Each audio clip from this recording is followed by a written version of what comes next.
Jesus said, "For it is from within, from the human heart, that evil intentions come." May the words of my heart, may the words of my mouth and the meditation of my heart be pleasing in your sight, O God, my rock and my redeemer. Please be seated.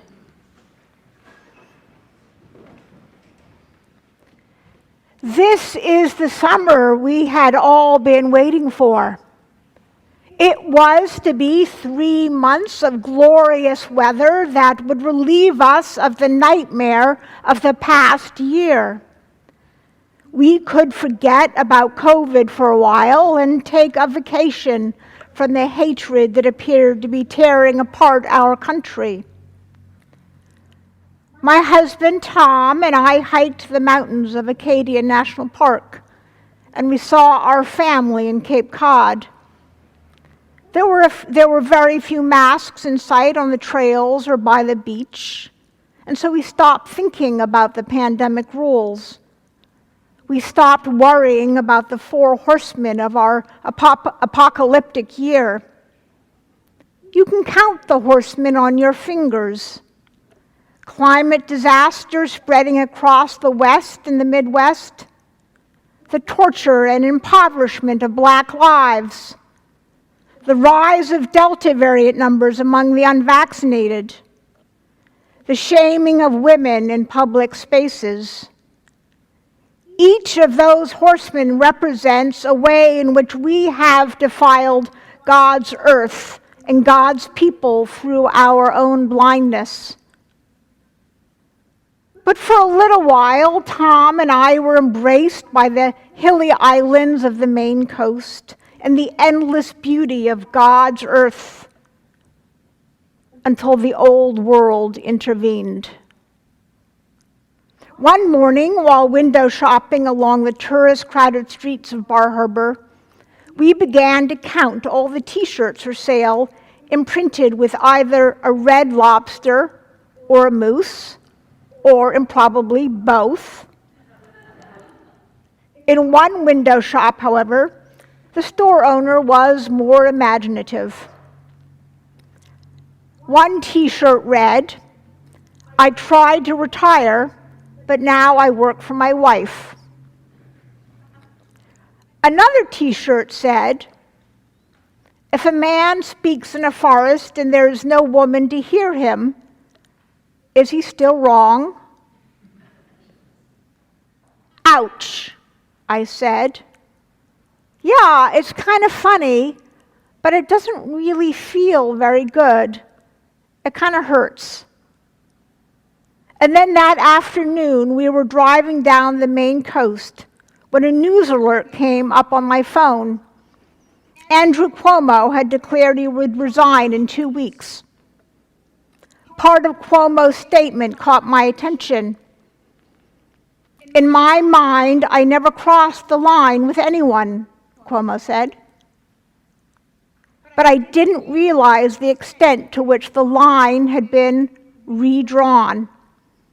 The extent to which the line had been redrawn, Cuomo said. Once men like Cuomo thought it was okay to physically touch, fondle, or bully women in a workplace. Cuomo used his resumption of a line to excuse brutish behavior. But it was not okay. It was never okay. And now the line was not just redrawn, it was withdrawn. The first time someone slapped me on the rear end, I was 14 years old.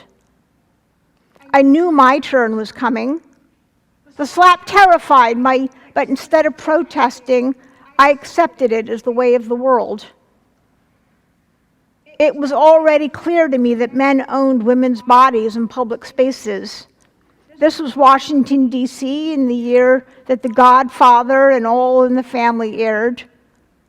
There was a kind of a silent understanding of how I as a woman might think of myself and how men might think about me. I saw it in the slippery one-armed hugs men gave women and in the tightened lips of the women. Later, I watched it in movies like the Indiana Jones series, in which women were always love interests and the accoutrement of men, but they never made their own decisions. The social roles at home and school told me that a schoolmate, a boy I hardly knew, was allowed to touch me. By rules, I mean the social and cultural expectations of the people who brought both of us up. These stories show us how easy it is to be caught up in habitual ways of thinking.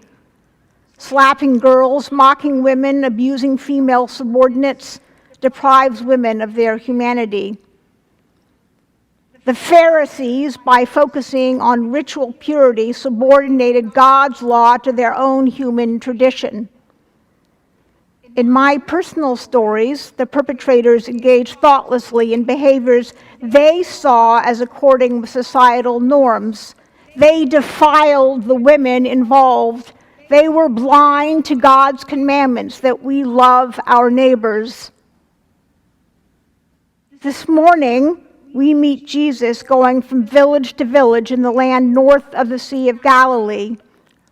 He is healing the sick people who pour out to greet him. This is the life that Jesus has chosen: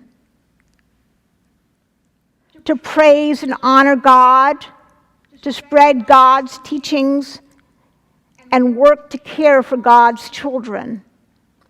Though Jesus is Jewish, his work makes the Pharisees, who carry the institutional knowledge of Judaism, very nervous.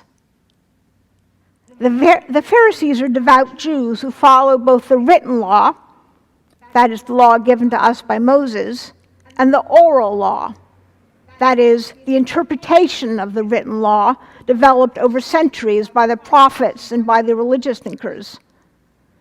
The Pharisees washed their hands before eating, not to avoid germs, but as a ritual act of grace and obedience to God. Hands could become defiled by contact with Gentiles or unclean objects and must be cleansed. The problem that Jesus sees in that act of hand washing is that it has become separated from its original meaning, that is, to honor God. And Jesus, we must recognize, is also a devout Jew and a follower of the written law of Moses. But the Pharisees' nitpicking infuriates him. You abandon the Holy One, the rule and the rules of God given us when you only live by ritual and by empty prayer. That's what Jesus is saying. And God gives life. Empty ritual sucks the life out of our religion and faith. And so that's why Jesus says that evil and defilement come from within, not from without.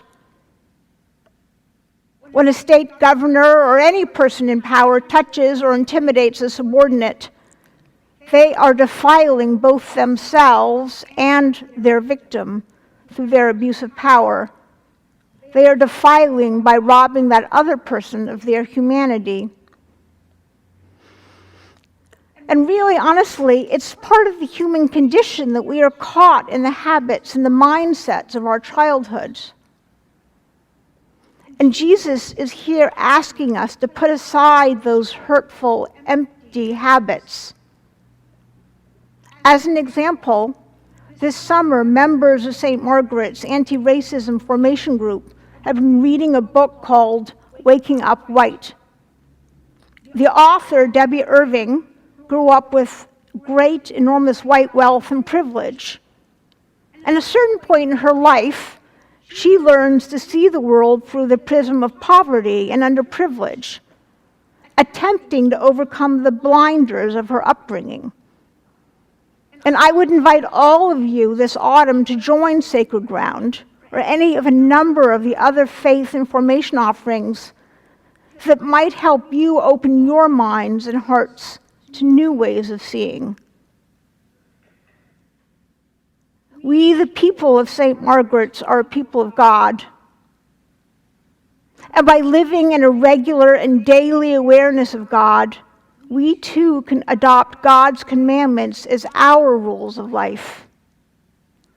As COVID closes back in again, possibly, it can seem difficult to open ourselves up to the people around us. One way to do that is by understanding that we are all called to face this crisis with God's help together. God invites us into new ways of seeing in which we step out of our pasts to embrace God's commandments and God's way of seeing. And so I invite you to redraw the lines that color your understanding of God's world. Amen.